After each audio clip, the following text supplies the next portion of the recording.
Next time ಮನೆಗೆ ದಂಟಿನ ಸೊಪ್ಪು ತೊಗೊಂಬಂದರೆ ಸೊಪ್ಪು ಸಾರು ಮಾಡ್ದಿರಾ ಈ ರೀತಿ ಕೂಟ್ ಮಾಡ್ಕೊಳ್ಳಿ. ಬಿಸಿ ಬಿಸಿ ಅನ್ನದ ಜೊತೆಗೆ ರಾಗಿ ಮುದ್ದೆ ಜೊತೆಗೆಲ್ಲ ಬಹಳನೇ ಟೇಸ್ಟಿಯಾಗಿರುತ್ತೆ. ನೀವು ಯಾವಾಗಲೂ ಮಾಡ್ಕೊಳ್ಳೋ ಸೊಪ್ಪು ಸಾರಿಗಿಂತ ಈ ಕೂಟನ್ನ ಒಂದ್ಸಲ ಟ್ರೈ ಮಾಡಿ ಅಂತ ಹೇಳ್ತೀನಿ. ಬನ್ನಿ ಈಗ ಮಾಡೋದು ಯಾವ ರೀತಿ ಅಂತ ನೋಡೋಣ. ಮೊದಲಿಗೆ ನಾನಿಲ್ಲಿ ಒಂದು ಕಟ್ ದಂಟಿನ ಸೊಪ್ಪನ್ನ ತೊಗೊಂಡು ನೀಟಾಗಿ ಬಿಡಿಸಿ ತೊಳೆದು ಕಟ್ ಮಾಡಿ ಇಟ್ಕೊಂಡಿದ್ದೀನಿ. ಈಗ ಒಂದು ಬ್ಲೆಂಡರ್ ಜಾರ್ಗೆ ಅರ್ಧ ಕಪ್ ಫ್ರೆಶ್ ಆಗಿರುವಂಥ ತೆಂಗಿನಕಾಯಿ, 4 ರಿಂದ 5 ಗೋಡಂಬಿ, ಸ್ವಲ್ಪ ನೀರು ಸೇರಿಸ್ಬಿಟ್ಟು ನುಣ್ಣಗೆ ಪೇಸ್ಟ್ ಮಾಡಿ ತೆಗೆದಿಟ್ಕೊಳ್ಳಿ. ಇದರ ಜೊತೆಗೇ ಅರ್ಧ ಕಪ್ ತೊಗರಿಬೇಳೆನ ಪ್ರೆಷರ್ ಕುಕ್ಕರಲ್ಲಿ 4-5 ವಿಷಲ್ ಕೂಗಿಸ್ಕೊಂಡು ಮ್ಯಾಶ್ ಮಾಡಿ ತೆಗೆದಿಟ್ಕೊಳ್ಬೇಕು. ಈಗ ಗ್ಯಾಸ್ ಸ್ಟವ್ ಮೇಲೆ ಒಂದು ಬಾಣಲಿ ಇಟ್ಕೊಂಡು 3 ರಿಂದ 4 ಟೇಬಲ್ ಸ್ಪೂನ್ ಎಣ್ಣೆ, ಅರ್ಧ ಟೀ ಸ್ಪೂನ್ ಸಾಸಿವೆ, 1/4 ಟೀ ಸ್ಪೂನ್ ಜೀರಿಗೆ, 1 ಟೀ ಸ್ಪೂನ್ ಕಡಲೆಬೇಳೆ, 4 ರಿಂದ 5 ಮೆಣಸಿನ್ಕಾಯಿನ ಈ ರೀತಿ ಉದ್ದುದ್ದಕ್ಕೆ ಕಟ್ ಮಾಡಿಬಿಟ್ಟು ಸೇರಿಸ್ಕೊಳ್ಳಿ.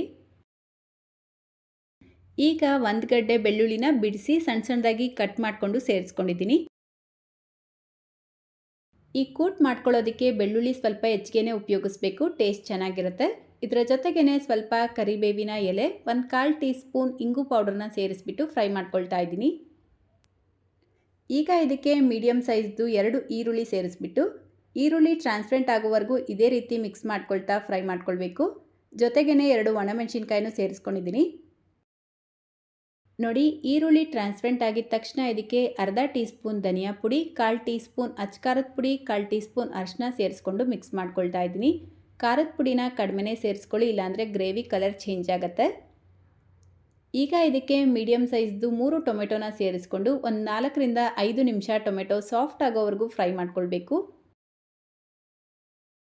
4-5 ನಿಮಿಷಕ್ಕೆ ನಾವು ಸೇರಿಸ್ಕೊಂಡಿರುವಂಥ ಟೊಮೆಟೊ ಫ್ರೈ ಆಗಿರುತ್ತೆ. ಈಗ ಇದಕ್ಕೆ ನಾವು ರೆಡಿ ಮಾಡಿ ತೆಗೆದಿಟ್ಕೊಂಡಿರುವಂಥ ದಂಟಿನ ಸೊಪ್ಪನ್ನ ಸೇರಿಸ್ಬಿಟ್ಟು ಮಿಕ್ಸ್ ಮಾಡ್ಕೊಳ್ಬೇಕು.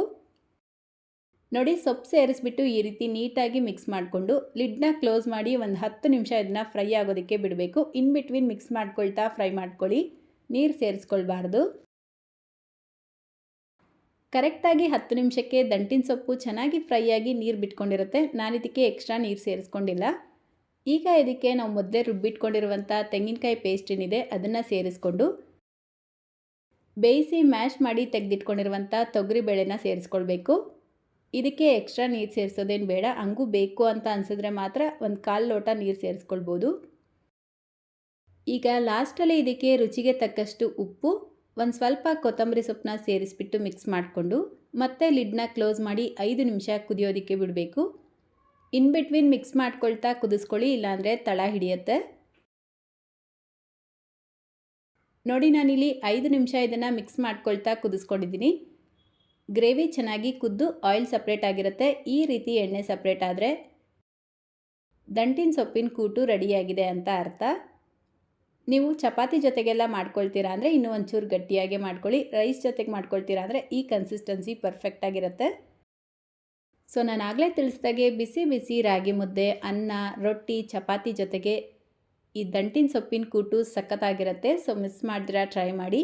ಇವತ್ತಿನ ರೆಸಿಪಿ ಇಷ್ಟ ಆಗಿದ್ರೆ ವಿಡಿಯೋಗೊಂದು ಲೈಕ್ ಮಾಡೋದನ್ನು ಮರಿಬೇಡಿ. ಚಾನಲ್ನ ಹೊಸದಾಗಿ ನೋಡ್ತಾ ಇದ್ದರೆ ಸಬ್ಸ್ಕ್ರೈಬ್ ಮಾಡಿಕೊಂಡು ನೋಡಿ. ಫೇಸ್ಬುಕ್ಕಲ್ಲಿ ನೋಡ್ತಾ ಇದ್ದರೆ ಫಾಲೋ ಮಾಡ್ಕೊಳ್ಳಿ ಅಂತ ಹೇಳ್ತಾ ಇದೇ ರೀತಿ ಮತ್ತೊಂದು ರೆಸಿಪಿಯೊಂದಿಗೆ ಸಿಗೋಣ. Thank you.